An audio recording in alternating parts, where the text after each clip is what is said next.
시청자 여러분 안녕하십니까? 8월 4일 경제현장 오늘 시작합니다. 정부가 부동산 시장 안정을 위한 공급 대책을 발표했습니다. 공공성 강화를 통한 도심 내 공급 확대가 핵심인데요. 공공참여형 고밀 재건축 단지는 50층까지 허용됩니다. 관건은 방식이죠. 과연 강남 주요 아파트 재건축 조합이 기부 체납 방식의 초고층 재건축을 수용할까요? 네, 집값 안정 효과에 대한 기대와 우려까지 오늘 집중 진단해 보도록 하겠습니다. 시청자 여러분의 의견이나 궁금증들 문자 샵 3698번으로 보내주시거나 유튜브를 통해서도 실시간으로 참여하실 수 있습니다. 오늘 세 분의 전문가와 함께 할 텐데요. 한문도 연세대 정경대학원 겸임교수 그리고 김재필 한양대 미래인재교육원 교수 두 분 먼저 자리하셨고 잠시 후에 이창무 한양대 교수님까지 모셔보도록 하겠습니다. 어서 오십시오. 안녕하세요. 안녕하세요. 네, 한문동 교수님 반갑습니다. 네, 안녕하세요. 오늘 공급 대책 보니까 네. 이 마른 수건을 쥐어짜서 뽑아내는 것 같은 모든 예, 지역에 노력을 많이 한 가능한 대책을 만든 것 같아요. 네, 오늘 맞습니다. 발표된 내용을 좀 우선 좀 정리해 주시죠. 네. 예, 지금 말씀 주신 대로 그 정부가 상당히 노력한 흔적이 좀 보입니다. 그러니까 숫자로 말씀드리면 일단 127만 호 이 숫자를 먼저 던졌고 이제 시장에 정확하게 신호를 주는 것 같습니다. 그 127만 호 중에 우리가 볼 것은 이제 예전에 발표한 그러니까 26.2만 호가 이제 추가 공급이라고 해서 이제 127만 호를 맞춰놨는데요. 네. 7만 호를 이미 발표한다고 발표했었죠 예전에. 그것을 물량에다가 이번에 13.2만 호를 좀 발굴했습니다. 뭐 이휴부지, 택지부지, 또 공공기관 뭐 이런 거 다 발굴해서 13.2만 호 그리고 사전 분양 6만 호 이래서 26.2만 호를 추가 공급을 추진한다라고 발표를 했고요. 그래서 총 합계가 2021년부터 28년까지 127만 호다. 다만 여기서 조금 우리가 체크할 부분이 뭐냐면 수도권 내 이제 공공 정비 사업에 대한 30만 호 물량을 잡았습니다. 말씀 주신 고밀도 재건축과 이런 조합과의 어떤 협의를 통해 가지고 하려는 물량이 30만 원이에요. 그래서 이 부분은 사실 조합이 반대라면 하질 못하지 않습니까? 그래서 미니멈으로 보면 120만 원이라고 보시면 되겠고 이게 만약에 잘 순항돼서 이 정비 사업까지 같이 추가된다라면 127만 원이라는 물량이 7년 동안 앞으로 이제 좀 상당히 많은 물량이 나와서 시장에 안정적인 신호를 준다고 좀 볼 수 있겠습니다. 예, 말씀하신 것처럼 일단 규모로만 보면은 예상보다 많기 때문에 네. 정부의 공급 의지가 엿보이긴 하는데 문제는 이제 실제로 이렇게 충분히 공급이 될 것인지 실효성입니다. 어떻게 보십니까? 네, 실효성에 문제가 예. 있는 건 사실입니다. 지금 보면은 그 공공유휴부지라든지 군부대라든지 국가의 소유의 토지를 가지고 활용한 것은 충분히 가능한 얘기지만 방금처럼 말씀하셨듯이 재개발 재건축을 통해서 그러면 또 공급을 했을 때 특히 그 재건축 같은 경우에는 조합원이 반대했을 때 어떻게 할 것인가. 물론 정부에서는 많은 인센티브를 주면서 기부 체납이라든지 뭐 초과 이익 환수자 같은 그런 공법적 방법은 쓸 수가 있지만은 이게 그 주민들 간의 그 갈등의 소지는 충분히 남아 있다고 생각할 수 있겠습니다. 네. 지금 공공 참여형 이제 재건축 문제는 조금 후에 얘기하기로 하고요. 네. 공공 유휴부지에 이번에 새로 공급하는 대책을 발표했는데 이 대상 동네가 굉장히 그 중요한 핵심적인 위치에 있는 거죠. 네, 굉장히 이번에 보면은 발표 내용으로는 정부에서도 고심을 많이 했고요. 획기적인 그런 부지라고 할 수가 있듯이 예. 아주 그 완전히 그 핫한 지역이라고 할 수가 있는데요. 어떤 것들이 포함이 됐죠? 저는 최초의 그 태릉 골프장 부지 같은 경우에는 한 2만 호를 예상했었습니다. 그런데 환경단체의 그런 그 요구를 받아들여서 1만 호로 줄였다는 거에 대해서도요. 네. 정부에서도 그린벨트라든지 환경에 대해서는 굉장히 신경을 쓴 그런 부분이 보이고요. 두 번째는 영상 캠프킴 부지. 네. 아주 그 언론의 핵심 지역이었었고요. 여기를 만약에 3만 그 천호를 개발한다면은 굉장히 획기적인 동네가 될 수도 있는 지역이 용산 캠프킴 부지입니다. 그리고 그 가천 청사 부지의 용산 캠프킴은 3,100호. 3,100호요. 정정하겠습니다. 네, 네. 그리고 과천 청사 그 일대 부지에 4,000호. 여기 역시 지금 과천 청사 부지라면은 굉장히 그 좋은 입지적인 여건을 갖추고 있고요. 지하철 4호선과 서울 인접 지역이라고 할 수 있겠습니다. 그리고 특히 강남이라고 할 수 있는 지역에 서울 조달청 부지, 물론 세대 수는 1,000호가 들어가지만은 굉장히 입지 여건이 아주 뜨거운 지역이라고 할 수 있겠습니다. 예, 이게 뭐 고속터미널역 근처에 그렇죠. 여기 보면은 고속터미널과 그다음에 강남대로 그리고 또 그 성모병원이라든지 네. 이런 그 문화라든지 이런 그 인프라 구축이 가장 잘 된 지역이라고 할 수가 있고요. 그리고 또 그 국립예교원 그 유후부지 바로 양재동에 있죠. 양재역에서 가깝죠? 가깝죠. 네. 그리고 고속도로 진치운도가 있고요. 네.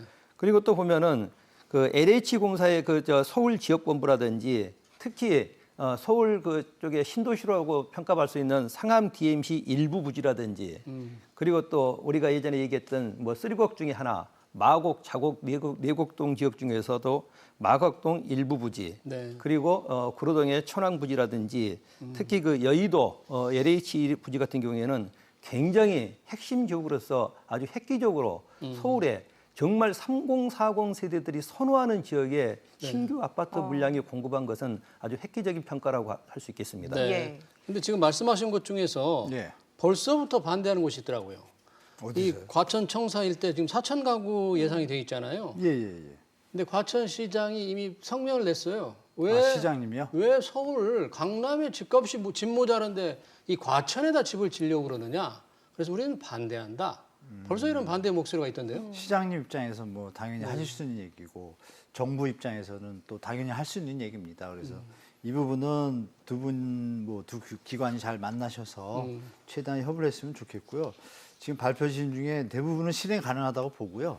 지금 13.2만 호 중에 이제 새로 개발한 것 중에 예. 조금 유의하게 볼 게 이제 정비사업 공공성 강화 7만 호가 조금은 이 조합이 찬성을 해야 되기 때문에 이 부분은 우리가 좀 유보적인 태도를 취하는 게 나을 것 같고요.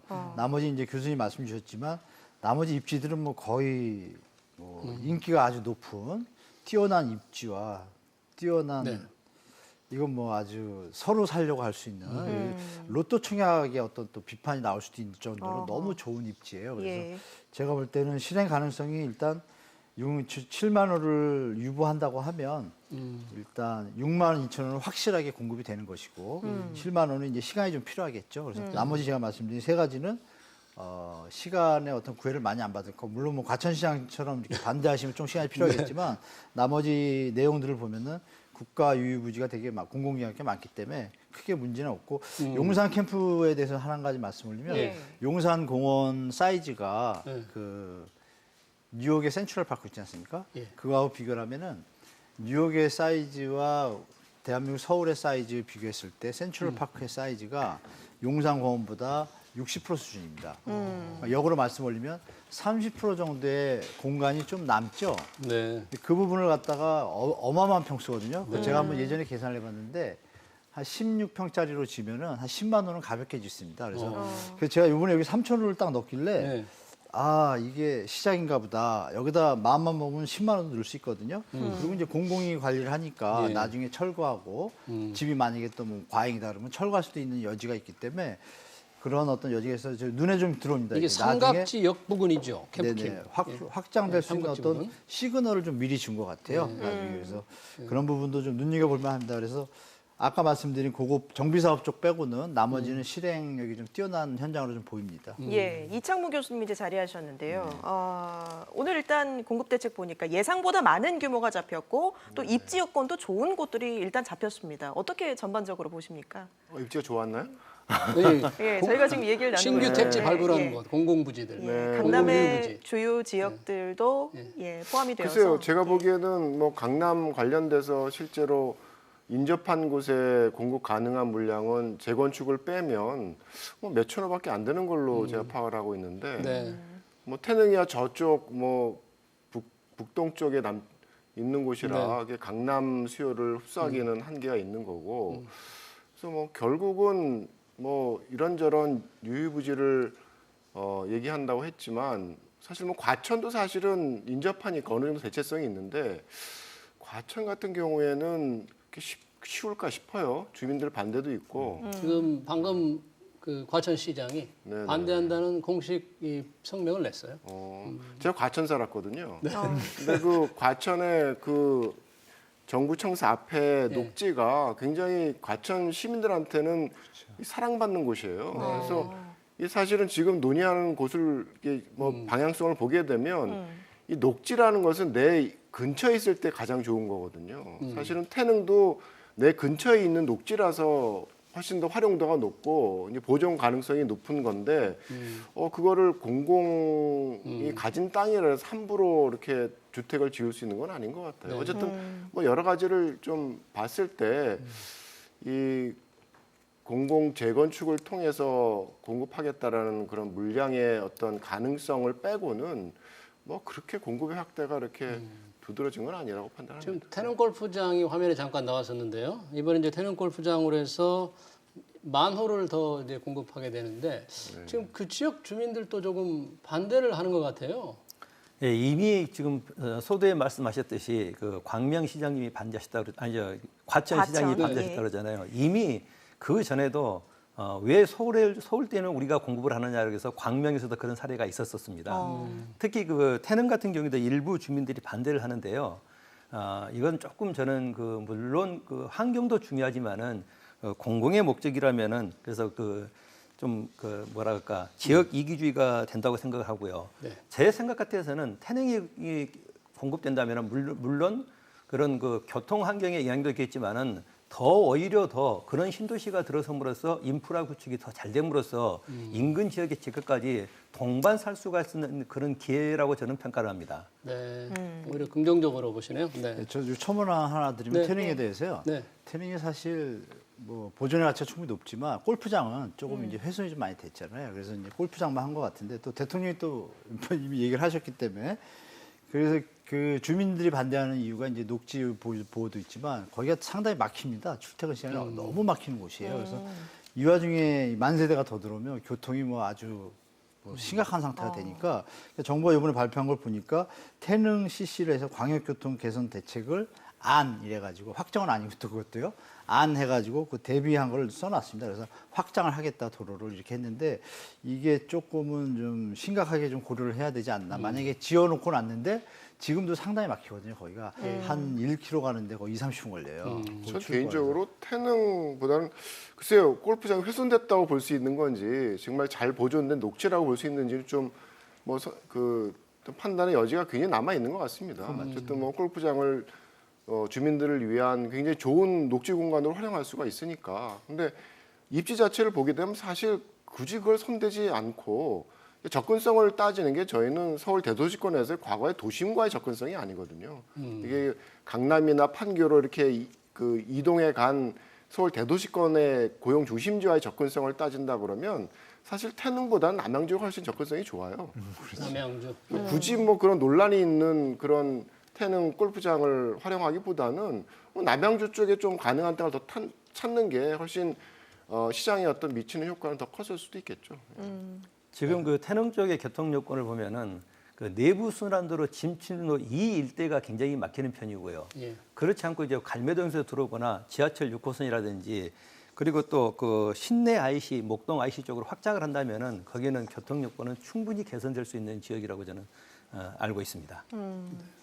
자, 뭐 역시 이제 신규 택지 발굴도 중요하지만 관심은 도심 이제 고밀 재건축인데 정부가 이제 인센티브를 주기로 했잖아요. 공공이 참여한다면 용적률도 500%까지 올리고 또 층고 제한도 풀고. 자, 이번 조치의 가장 핵심적인 대책 같긴 한데 교수님 어떻습니까? 이게 좀 5만 원라고 잡았어요, 정부가. 예.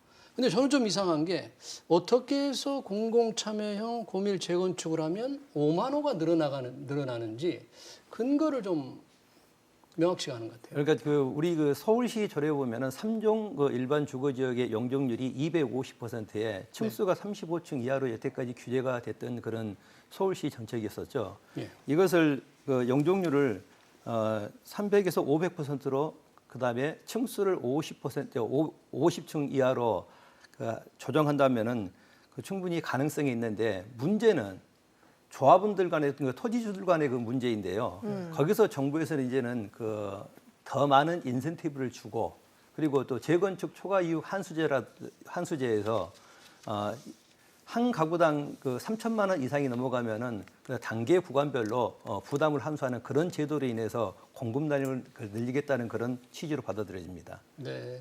그러니까 그런 인센티브를 주면 주민들이 많이 찬성을 해서 5만 가구가 늘어날까요?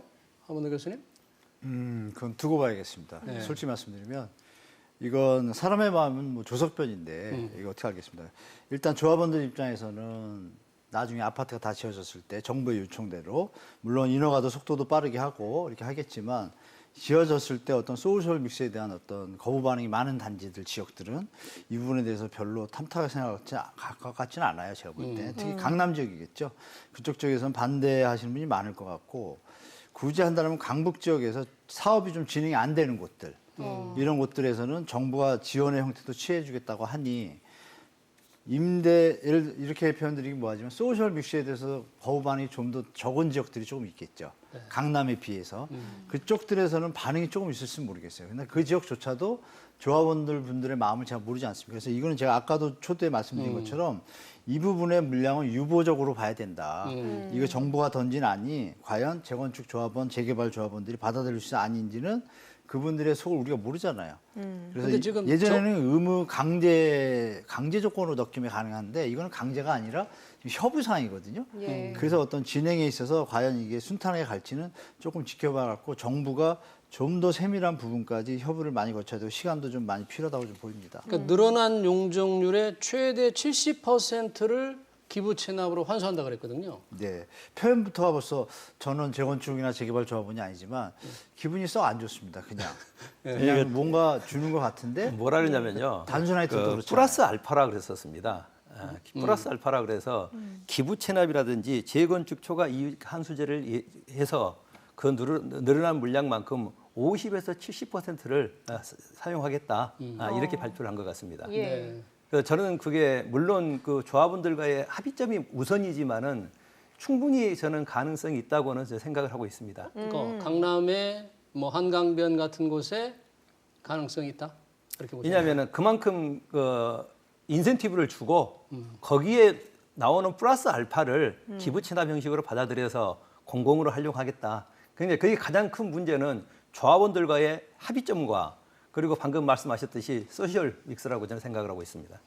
이창모 교수님은 어떻게 보십니까? 조합원들의 공공 참여 선택할까요? 글쎄요. 뭐 조합원들의 마음이 어떻게 갈지는 뭐 정부의 선택에 따라 달라지는 부분이라 굉장히 불확실한 부분이 있는데 어쨌든 이번에 발표를 통해서 확실한 거는 부총리의 마음은 확실한 것 같아요.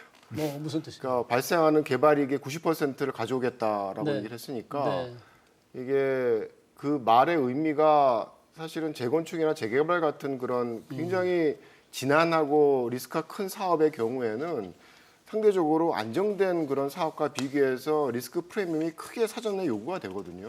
그래서 그 정도의 어떤 민간에서의 그 요구되는 사전적인 수익률을 보장을 해주지 않으면 사업이 진행되기 힘들어요. 그럼 교수님 말씀대로 지금 부총리가 기대 수익의 90%는 정부가 가져가겠다는 거잖아요. 그러니까 10%를 조합원에게 돌려주겠다는 얘기인데 이 정도로는 그런 리스크가 많은 사업을 하기가 어렵다 이런 건가요? 제가 어느 정도가 과연 개발 네. 이익 환수의 적정한 정도에 대해서 전에부터 관심을 많이 네. 갖고 있어서 사업들에 대한 그런 분석들을 자주 했는데 옛날에 합동 재개발 같은 경우에는 이자율이 굉장히 높았죠. 그 시기는. 그때는 성공한 사업들의 최소 수익률을 보면 연간 한 20%예요. 조합원 입장에서. 근데 최근에 뭐 2000년대 이후에 진행된 재개발 사업들, 뭐 재건축 사업을 포함해서 예, 성공이 안 된 사업들이 많거든요. 실제로 성공되는 사업은 소수입니다. 근데 그 성공된 사업들의 최소 수익률을 보게 되면 내부 수익률 한 10% 정도 돼요. 그러니까 그게 뭐 사업이 한 4, 5년 진행되는 상황이라 그러면 뭐 50, 60%는 금방 뛰어넘는 거죠. 그래서 이 뭐 전 부총리가 얘기하는 그 개발 이익의 환수의 정도가 이 말로서는 어느 정도인지는 판단하기 힘든데 정말 그 정도를 띄워오겠다고 밀어붙이면 재건축 진행 안 됩니다. 제가 보기에는. 재건축 진행이 안 되면 오늘 저는 네. 이런 생각도 해봤습니다. 예. 이 표현 중에 예. 이 고밀도 개발이 필요한 건 정부도 압니다. 그거를 외면하고 그냥 우직하게 또 이렇게 유휴부지 개발만 가다 보면 시장에서 비판이 나오잖아요. 그러니까 안 할 수도 없는 상황이고, 그럼 재건축 재개발에 지금 많이 박원순 시장부터 많이 좀 홀딩을 해놨잖아요. 그런 부분에 대해서 숨통을 틔워주려는 어떤 성의 표시? 심하게 얘기하면 그런 느낌이 조금 듭니다. 왜냐하면 만약에 그 말씀하신 그 부총리가 그런 소리를 안 했다라면 좀 진정성이 느껴지는데, 그죠? 근데 거기서 90%라는 표현이 과연 누가 들어도 사실 상식적이진 않지 않습니까? 그러니까 예를 들어서 사례를 들어가지고 전체 수익이 조합원한테 얼마 가고 이래서 조합원도 좋고 이렇게 같이 가야 되는 어떤 느낌을 준 게 아니고 하긴 하는데 다 환수할 거다라는 그걸 신호를 주니 하지 말라는 소리인지 하라는 소리 좀 조합원 입장에서 헷갈릴 수도 있지 않습니까? 그래서 제가 볼 때는 이게 좀 그런 가능성이 좀 있다라고 느껴지고 열악하거나 그 뉴타운에서 해제돼가지고 진도가 안 나가는 단지들이 있지 않습니까? 재활지구 이번에 설정한데 그쪽을 밀어붙일 생각을 하시면서 이 강남 지역의 재건축 재개발 재건축에 대해서 좀 규제됐던 부분을 조금 성의 표현의 정도의 어떤 심하게 얘기하면 립서비스가 아닐까 하는 그런 생각도 하게 됩니다. 근데 립서비스가 절반이네요. 네, 만약에 심하게 얘기하면 만약에 전체 조합원들이 이 진정성을 가지고 잘 협의할 때 만약에 네. 부총리가 내일이라도 네. 협의가 잘 될 경우에는 최대한 조합원들의 이익을 배려하겠습니다라고 다시 환원을 한다면 대화가 되겠지만 만약에 말씀 주신 대로 그 톤으로 계속 간다면 그 협의가 이루어질까요? 저는 왜냐하면은 어렵다고 좀 봅니다. 영종률에서 50에서 70%를 기부 체납으로 환수를 하고요. 네. 그다음에 이제 그 재건축 초과이익 초과이익 환수제에서 네. 단계별 구간별로 금액대별로 있습니다. 두 가지가 동시에 이루어지는 거죠. 예, 재건축 초과이익 동시에 환수하고. 그래서 3천만 원 이상이면은 몇 프로, 얼마 이상 얼마 프로 그 단계별 구간별로 있기 때문에 조금 과하게 말씀하셔서 90%까지는 환수하겠다는 것이 지난번에 우리 그 정부 그 정책의 요지가 부동산에 의해서 불로소득을 인정하지 않겠다는 게 크게 반영된 것 같은데요. 이 부분은 앞으로의 충분히 그 다른 그 논의의 소지가 있다고 생각합니다. 아니, 왜냐하면 그게 중요한 것이 오늘 발표한 대책이 이제 13만 2천 호를 추가했다고 발표했는데 네. 정작 공공 재건축, 바로 고밀도 재건축이 5만 호예요. 맞습니다. 예. 근데 5만 호가 만약에 좀 허상이라면 오늘 발표한 13만 2천 호는 정말 이게 뭡니까? 이게 오늘 그렇게 오랜 시간을 거쳐서 예, 이건 분명히 뭐 다 우리 교수님도 말씀 주셨지만 정부에서 분명히 명확한 태도를 취해야 될 것 같습니다. 다시 한번 언론과 인터뷰를 하던 뭐 내용에 대해서 정부의 진정성과 방향성에 대해서 명확하게 표현을 해야지 잘못하다가는 이거 역풍 맞을 수도 있습니다. 이거. 참 이게 그 험난한 길을 돌고 돌아서 이 재건축이라는 그 방법으로 다시 돌아왔는데 예.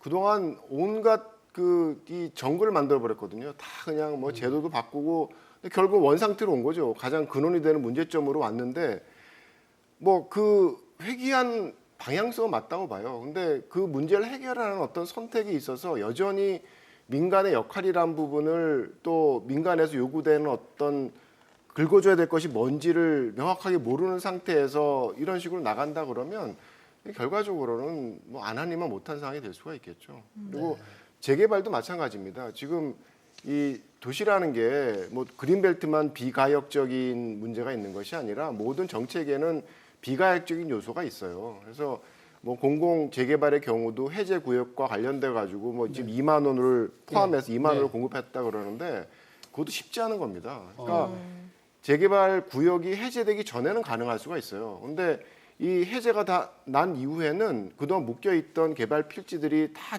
뭐 제각각 필지별로 재건축을 해가지고 지금 해제된 구역들을 보게 되면 뭐 표현하기 난개발이라 그래요. 그냥 필지별로 중간에 그냥 개인들이 다 다세대 다가구 주택을 지으니까 이제는 다시 묶지도 못해요. 지금 말씀하신 거는 이제 정비구역, 그러니까 뉴타운 이 해제된 뉴타운, 지역이잖아요. 예. 이걸 다시 재개발할 수 있게 이제 허용한다고 했지만 그게 현실적으로 쉽지 않다라는 않다. 거죠.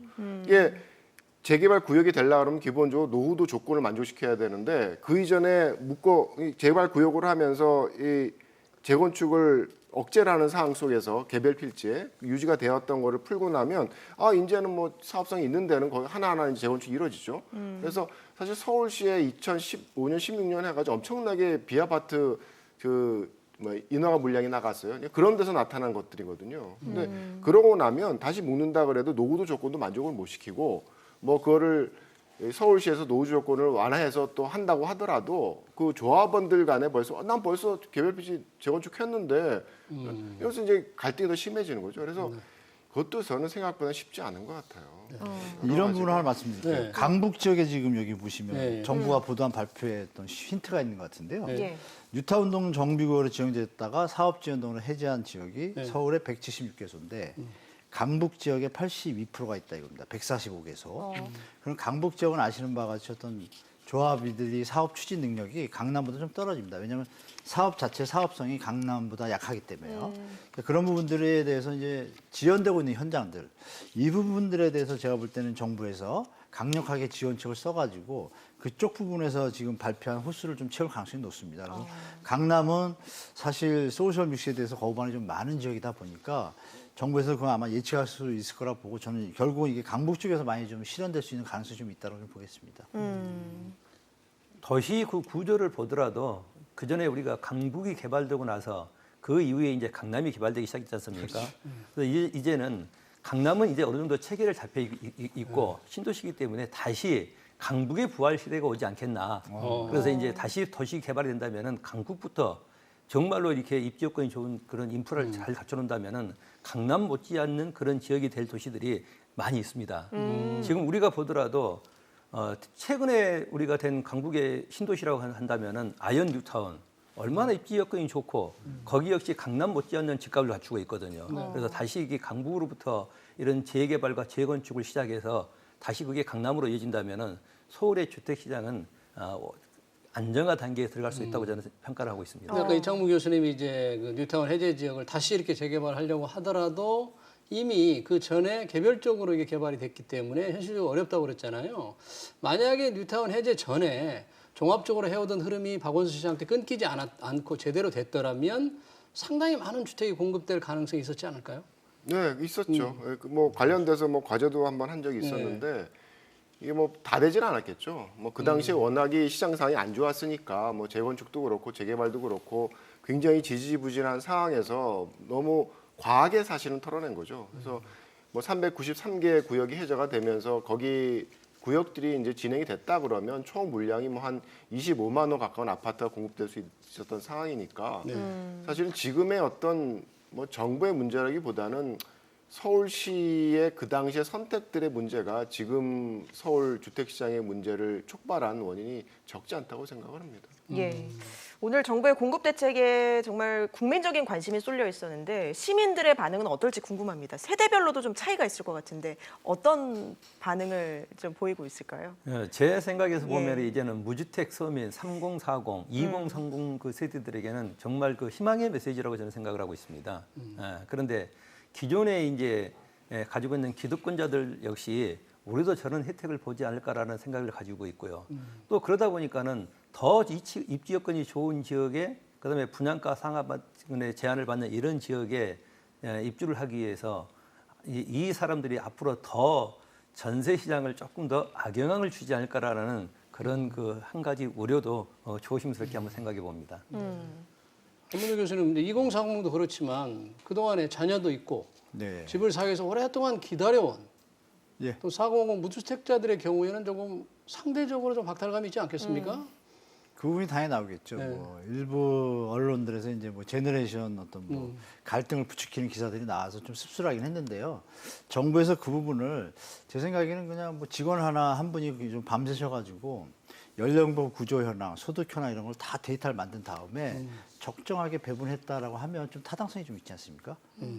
근데 그 와중에 젊은 세대들이 조금 어떤 지원을 좀 해줘야겠다라는 후세들을 위해서 출산율이 지금 많이 낮잖아요. 예. 이대로라면 뭐 50년 뒤에는 반토막 인구가 난다는데 그럼 나라가 거의 뭐 일본보다 더 심한 상태가 되니까 그런 관점에서 기성세대들이 조금 좀 이해해 주십시오라는 메시지를 정부에서 던지고 그래서 청년들에게 희망을 주고 이런 메시지를 던지면서 정책을 이끌어 나가야지 그냥 발표했으니까 될 겁니다. 이거보다는 설득, 협조, 또 사죄도 좀 필요한 것 같습니다. 3년 동안 그 신혼부부 젊은 층들이 좀 스트레스 좀 많이 받았잖아요. 역으로 40대, 50대도 마찬가지입니다. 그냥 거의 포기 상태가 되는 분들 많으실 거예요. 근데 그 부분들에 대해서 디테일한 배려 방안, 뭐 모기지 30년 이런 것도 뭐 대책으로 자꾸 내면 진정성을 느끼면 이제 좀 마음이 좀 풀리지 않을까. 그리고 이 발표한 대책들이 좀 정확하게 실행된다라면 뭐 제일 좋은 상태가 되겠죠. 오히려 네. 그 청약 가점제를 한번 살펴본다면은요, 2030보다는 4050 무주택자들이 훨씬 청약 가점제를 더 높게 받을 수가 있습니다. 지금 청약 가점제로 인해서 우리가 신규 아파트를 분양받으려면은 57점이 지금 넘어가고 있거든요. 예. 60점대에 넘어간다면은 무주택 기간이라든지 여러 가지 그 가점을 계산해 보면은 오히려 그 신규 분양 아파트에는 40 세대들의 무주택자에게 훨씬 더 유리한 청약 가점제라고 저는 생각하고 있습니다. 저 이게 굉장히 어떤 앞으로의 우리 사회를 만들어가는 데서 굉장히 중요한 선택 중에 하나인데 이 청년층에 대한 어떤 지원을 어느 정도로 해야 되느냐에 대한 그 문제가 그게 단순하지는 않아요. 그래서 결국 주택 소비라는 게 생애 주기 동안 이렇게 뭐 진행이 되는 거고 지금 그런데도 불구하고 뭐 요즘 나오는 주택 정책에 조금 가장 마음에 안 드는 게 굉장히 구호가 심해요. 아까 뭐 그 부총리 얘기도 뭐 90%를 환수하겠다고 네. 막 그런 말을 던지고 조심해야 되는 거거든요. 그런 식의 어떤 정책 결정자로서의 어떤 발언은 그런 식으로 가면 안 되는 건데 이번에도 제가 자료를 보면서 놀란 게 청년층에게 증가자금 물량이 50%를 주겠다고.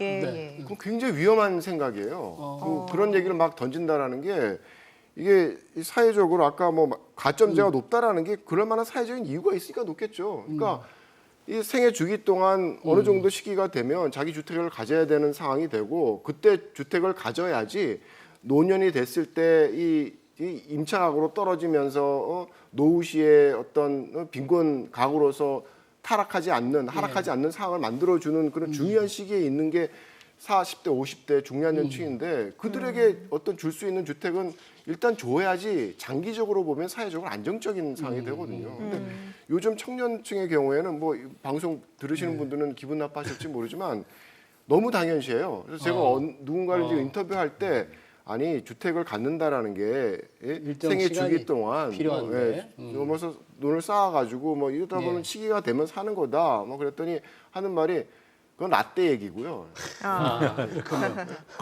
그런 식으로 반응을 해요. 그래서 예. 그 얘기를 들으면서 이게 굉장히 좀 잘못된 방향으로 전체적인 그 방향이 가고 있구나. 우리가 뭐 그 앞으로의 어떤 인구 감소와 관련돼서 어떻게 보면 청년층의 그런 주택을 가지면 출산율이 높아질 거라는 그런 기대하에 많은 것들을 던지는데 사실 출산율과 별로 상관없어요. 네. 그래서 이 앞으로의 어떤 주택 시장에 대한 문제를 더 큰 뭐 10년, 20년 뒤의 문제와 또 그 부담을 지금 청년층이 짊어지고 가게 할 거냐에 대한 부분은 많은 고민이 있어야 되는 거고 그런 고민 없이 50%는 청년층에게 이런 네. 구호는 저는 바람직하지 않다고. 예.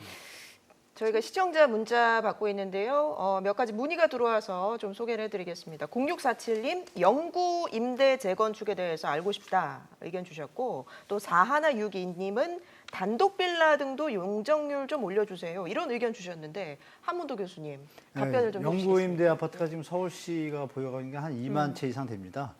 그것을 이제 이번 정부에서 아마 10,000호인가 2만 호 정도 늘리는 데 그쳤는데요.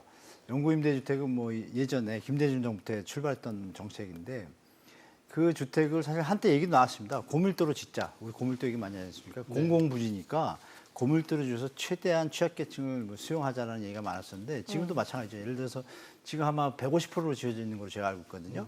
그럼 그걸 1,500%로 하면 2만이 20만이 되지 않습니까? 예. 그런 뭐 혁신적인 생각도 가질 필요 있는데 물론 주요 환경을 또 봐야겠죠. 이제 그런 얘기고 단독 빌라의 그 용적률 증가하는 거는 뭐 아시겠지만 우리가 이제 강북 지역에 주로 빌라들이 많지 않습니까? 예. 강남 지역의 빌라촌들은 그 빌라 간에 동간거리가 좀 있습니다. 거리가 애초에 계획도시라서. 근데 강북 지역은 좁아요. 좁다 보니까 용적률을 좀 높이면 옆으로 다 1m, 2m 건축선을 지켰지만 좀 타이트하게 붙어 있다 보니까 조금만 올리면 일조권 침해가 되고 여러 가지 문제가 좀 발생을 해요. 그래서 한때 왜 박원순 시장이 그런 거 던지지 않습니까? 블록별로 개발한다고. 그래야 공간이 나오고 밀도를 좀 높여도 어떤 조망이나 여러 문제들이 해결되는데 그 블록 해결을 하려면 개개인의 소유주들이 다 협의를 하고 이래야 되는데 그거를 다 생업하기 바쁘신 분들이 누가 하겠어요. 빌라는 따로따로 있기 때문에. 그래서 제가 볼 때는 그 빌라촌에 지금 말씀 주신 분이 예. 본인이 나서셔가지고 한 블록을 지정해서 역으로 서울시나 지자체에 제안을 하면 서울시에서는 이미 정책이 잡혀 있기 때문에 충분히 검토해주고 컨설팅하는 팀이 있습니다. 그래서 그렇게 찾으셔가지고 블록 자체가 이쁘게 잘해서 도시계획을 좀 맡기시면은 설계 하시는 분한테 그러면 최대한 주위 단지들한테 피해를 안 끼치는 블록을 형성할 것이고 그 안에서 커뮤니티도 만들 수 있는 세대수 정도 한 빌라 한 40, 50개 정도 합친다라면 충분히 소규모 재건축도 가능하니까 그런 방법을 찾아보시는 게 좋을 것 같습니다. 지금 도심 이제 고밀 재건축이 사실 굉장히 쟁점 중에 하나로 지금 약간 소극적이고 부정적인 이제 반응도 있긴 한데 거꾸로 오히려 이렇게 용적률을 건드는 순간에 이 가격 폭등이 올 수 있다 동네에. 그래서 정부가 그걸 더 걱정하고 있거든요. 김 교수님 혹시 그런 우려는 없을까요? 물론 그 우려도 같이 동반된 것은 우려할 수 있습니다. 왜냐하면은 지금 우리가 인근 지역에 새로운 도시가 생기고 신규 아파트가 공급됨으로써 동반 상승 효과를 계속 우리가 같이 누려왔었거든요. 그러면 지금 역시 다시 용적률을 높여서 고밀도의 아파트가 간다면은 물론 인근에 인프라가 같이 확충이 되거든요. 그래서 기존 저가의 아파트까지 같이 상승할 수 있는 우려는 우리가 한번 심도 있게 검토해 볼 필요가 있습니다. 예. 저희 시청자 의견 중에도 강남에 50층 아파트 지으면서 서민이 들어갈 수 있나요? 임대라고 해도 가격이 엄청 비쌀 것 같은데 이런 의견 주셨거든요. 당연히 비싸죠. 예. 일반 서민 그러니까 이렇게 생각하셔야 됩니다. 우리가 자꾸 착각을 하시는데 전국에 있는 아파트 가격을 제가 좀 위안이 될지 모르겠지만 가격별로 따지면 9억 이상, 그러니까 작년 말 기준이에요. 9억 이상의 아파트가 전국에 5%가 있습니다. 전국 아파트 중에. 그중에 60만 채가 서울 수도권에 있는데요. 강남에 40만 채가 있습니다. 강남 지역에. 서울에 강남에 20만 채 정도가 있고요. 예. 다 아시잖아요. 그러면 그 비율이 5%입니다. 나머지 95%는 정상적인 데 다 사세요. 굳이 강남 임대 아파트 가시는 분들은 우리가 차별성과 어떤 뭐 성공한 분들 이런 분들의 인정도도 필요하지 않겠습니까? 그래서 1%, 2%에 해당하는 분들에 대한 그걸 가지고 서민화시키거나 대중화시킬 수는 없잖아요. 그래서 차별화된 건 인정해주고 일반 주택, 무주택 정상적인 서민 중산층이 입주하기에는 좀 버겁죠, 사실. 버겁기 때문에 그 부분은 이제 조금 정부에서 소셜 믹스를 하고는 있지만 그건 좀 뭐 앞으로 풀어야 할 문제라고 보고 쉽게 이렇게 소셜 믹스가 이루어질 것 같지는 않다는 생각이 좀 듭니다. 소셜 믹스를 이제 말씀하셨는데 이 늘어난 용적률의 최대 70%를 기부 체납으로 환수하잖아요. 그 중에서 임대도 있고 분양도 있는데 오늘 정부가 발표한 내용을 보니까 지분 적립형 분양 제도를 도입하겠다. 그러니까 처음에 뭐 5억이면 한 40%만 냈고 나머지는 차후에 낸다. 이런 건 어떻게 뭐 괜찮은 제도 아닐까요, 이 교수님? 글쎄요, 뭐 자세히 들여다보지 않아서 그러니까 매번 이제 뭐 대책이 그 발표될 때마다 그런 조금의 뭐 아이디어를 담은 듯한 것들이 나와요. 그러니까 뭐 수익 공유형 뭐 그런 뭐 지금도 마찬가지 지분 관련된 부분을 적립형? 순차적으로 이제 네. 뭐 쌓아가는 그런 구도인데 시장에서 그렇게 억셉트 되지는 않죠. 많은 주류로 이제 가는 구도는 아니라서 예. 결과적으로 주택이란 부분을 사람들이 그렇게 공유하는 걸 원하지 않습니다. 그러니까 자기가 다 차지하고 싶어하는 그런 욕구가 기본적으로 있죠. 네. 그래서 뭐 별로 그렇게 예. 활성화되기 쉽지 않을 것 같아요. 산뜻하지 않습니까, 그렇습니까? 제도가? 서울시 같은 경우는 자금력이 부족한 30, 40 세대를 위한 새로운 모델이다. 이렇게 이게 평가를 새로운 하고 모델이 있다고. 아니라요. 그 이명박 정부 시절에 이렇게 기존에 사용했던 모델을 예. 다시 이렇게 좀 이렇게 재보완하는 것 같습니다. 이미 그때 있었던 제도입니다. 물론 3040들에게는 일시적으로 물론 금융권의 대출을 하려고 하더라도 큰 목돈을 마련하기 어렵기 때문에 네. 일정 부분 정부에서 얘기하는 게 40%만 납부를 하면은 20년, 30년 살면서 다시 재분양을 해주겠다라고 하는 그 제도 자체는 좋은데 지금 그게 문제가 되고 있는 게 지금 판교가 그런 문제점이 있죠. 네. 그때 당시에 임대료 줬다가 다시 이제 분양을 하려고 그랬더니 어느새 집값이 상승했고 물가 상승이 하다 보니까는 그걸 어느 가격으로 평가를 해서 분양을 받을 것인가. 가격을 어떻게 평가할 그렇죠. 거냐? 최초 분양 받을 때냐, 네. 아니면 현재 가격이냐? 그래서 그 지분 적립형 이 제도는 물론 그 적은 돈을 가지고 내 집이다라는 그런 안정감을 가지고 상공사대들이 살 수 있는 그런 제도는 좋은 취지인데 나중에 그걸 어떻게 보완해서 어떻게 분양할 것인가. 그래서 차라리 그것보다는 우리가 그 월 40%를 내고 일정 기간이 지나서 소득이 안정된 그 시점부터는 월납을 해서 가는 그런 제도도 한번 비교해 보라겠다고 생각합니다. 올라가면. 근데 저는 좋게 보는데요. 아 그래요? 예, 지분 적립형이니까 아까 말씀드린 강남 얘기했잖아요. 선미층이 들어갈 수가 없어요. 보통 강남에 보증금 임대료가 만약에 10억 정도 된다, 32평 예. 그러면 강북하고 또 틀리지 않습니까? 매매가보다 높으니까 그럼 4억 정도는 있을 수 있잖아요. 그러니까 정부가 던지라는 그거거든요. 40% 던지고 돈을 벌어서 30년 동안 여기 전매 제한 20년 걸어놓고 30년 동안 돈을 내가지고 돈을 벌면 다행이고 이게 안 벌면 이제 원시가 되거든요. 네. 그러니까 이제 기회를 좀 준다는 측면에서는 좋은 제도인 것 같습니다. 일단 제가 이저 무주택자에서 만약에 강남에 그런 집을 들어가고 싶다. 그럼 40% 부담이 없잖아요. 그리고 이제 30년에 대해서 장기로 해주니까 그런 부분에 대해서는 이렇게 선택의 어떤 폭을 넓혀줬다는 점에서는 일단 좋게 좀 보고 있습니다. 저는. 30년을 전매 제한을 하는 건가요? 20년. 20년 전매제하고.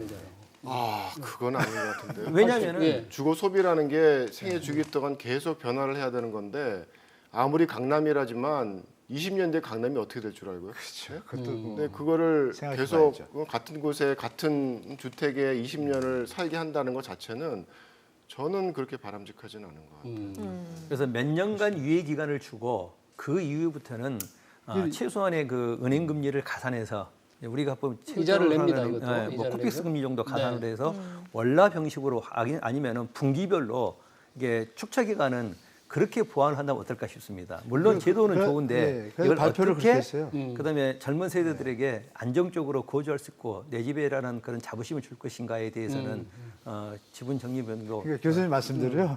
정부가 발표한 게 네. 구체적인 지분 이런 것들은 추후에 발표한대요. 그러니까요. 그런 제도들이 아직 이자를 내게 돼 있는데 네. 중간에 이사 갈 수 없다는 얘기죠. 아 그렇죠. 아니요 매매가 안 매매를 되는 할수 거죠. 없다는 지분에 얘기죠. 대한 그러니까. 매매가 안 예. 되는 거죠. 예. 그러니까 이제 삶의 주거 제한이 많은 거죠. 그 전매 제한이라는 거는 이사 가지 말라는 건 아니고 자기가 지분을 포기하고 이사 갈 수 있잖아요. 그러니까 매매 행위를 못 하게 하는 거죠. 지분이 되게 돼요. 예. 그런 거라서 사실 이게 좀 불확실해 가지고 이름만 예. 제목만 툭 던져 가지고 예.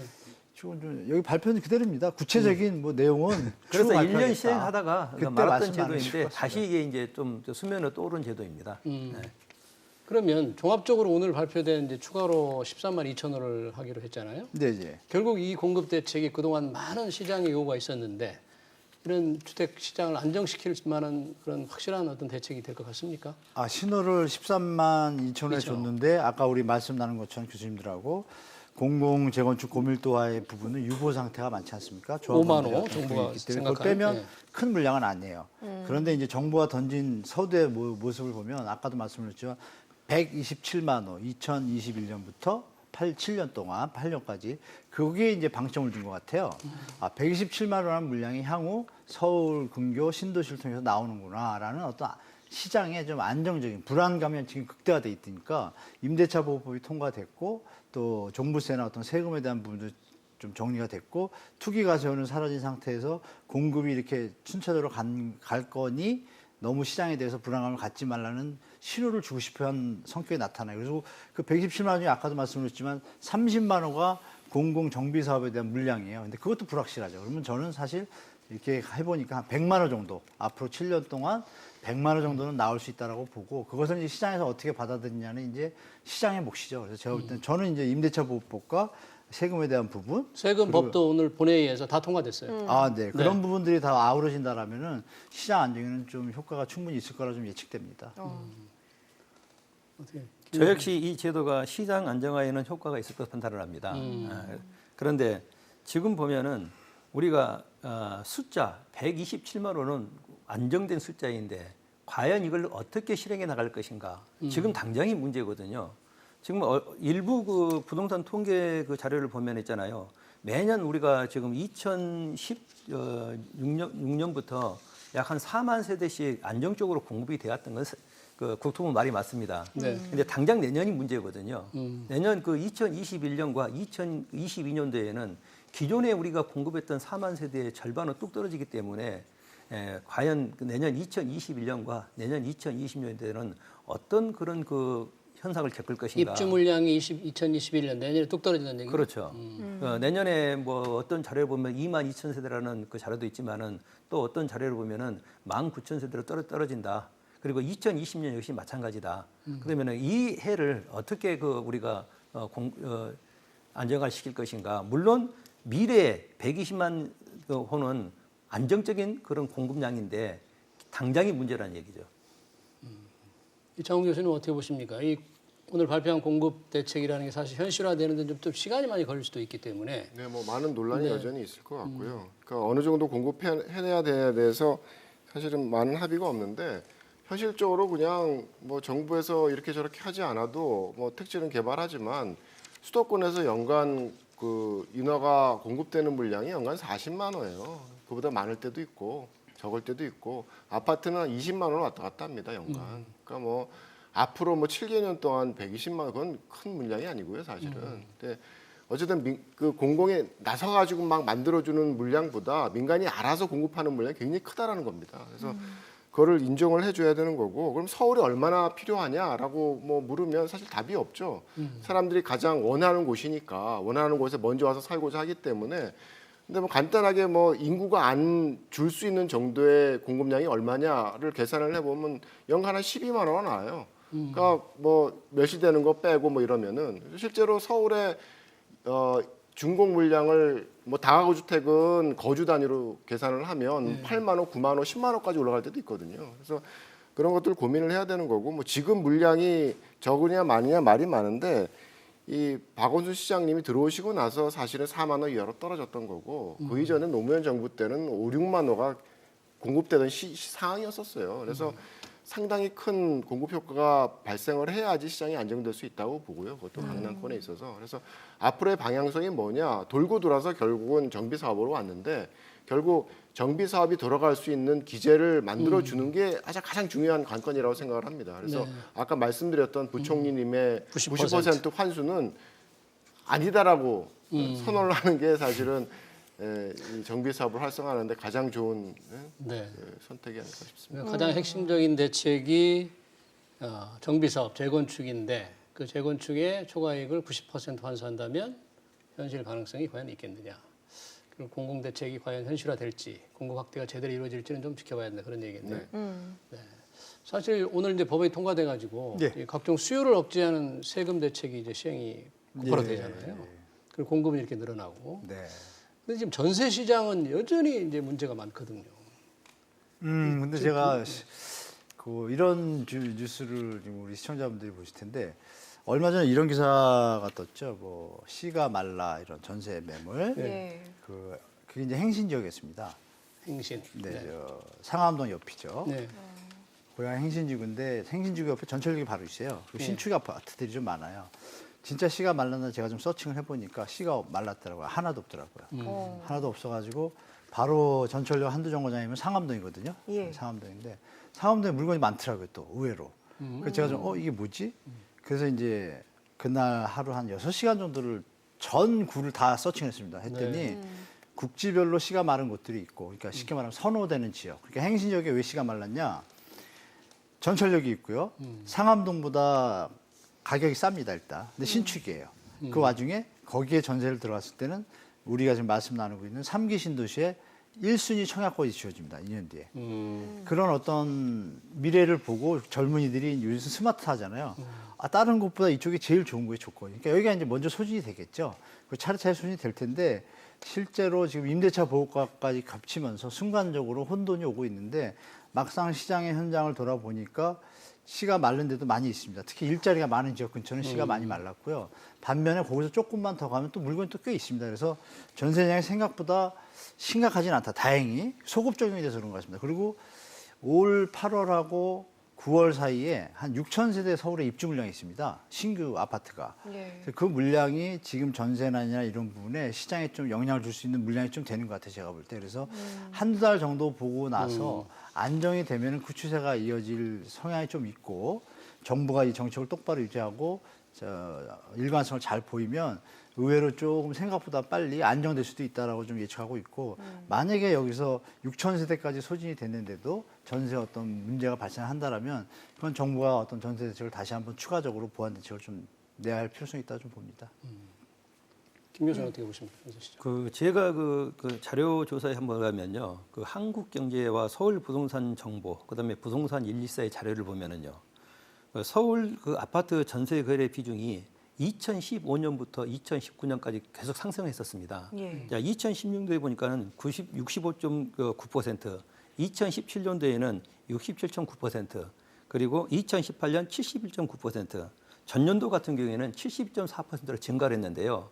일부 그 뉴스에서 보면은 전세가 씨가 마르고 월세로 전환되면은 네. 서민들이 더 살기 어려워진다라는 그런 약간 그런 선동적 표현들이 더 전세 시장을 요즘 불안하게 논란이 만들지 되고 않는가. 있는 말입니다. 그거 네. 전세 월세 전환. 그래서 제가 뭐 좀 말하기도 좀 조심스러운데요.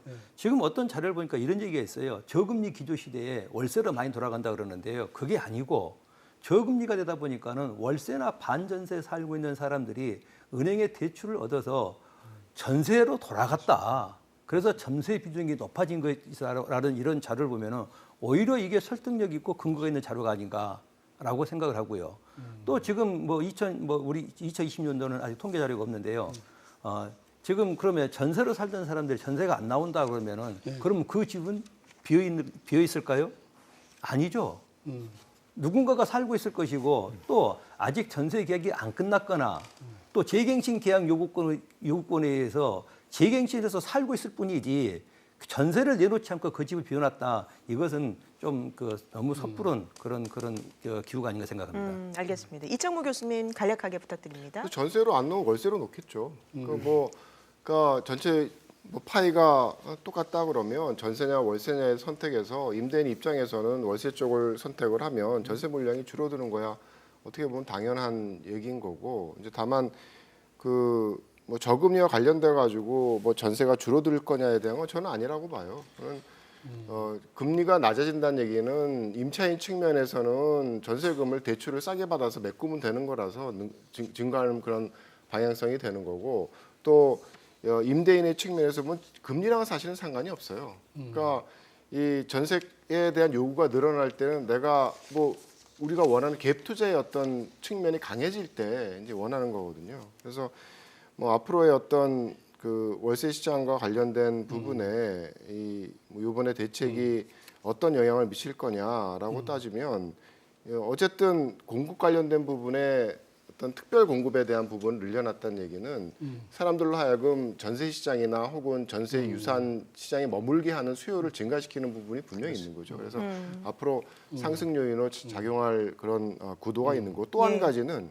여태까지는 전월세 상한제 때문에 전환이라는 게 문제였다 그러면 앞으로는 보유세 증가 때문에 월세 자체를 높이는 그런 효과가 상당히 크게 발생을 할 거예요. 그래서 저는 전반적으로 시장이 임대 시장이 안정되리라고 생각하지 않습니다. 매매 시장과는 따로 갈 거라고 생각합니다. 알겠습니다. 여기까지 듣도록 하겠습니다. 오늘 세 분의 교수님 말씀 고맙습니다.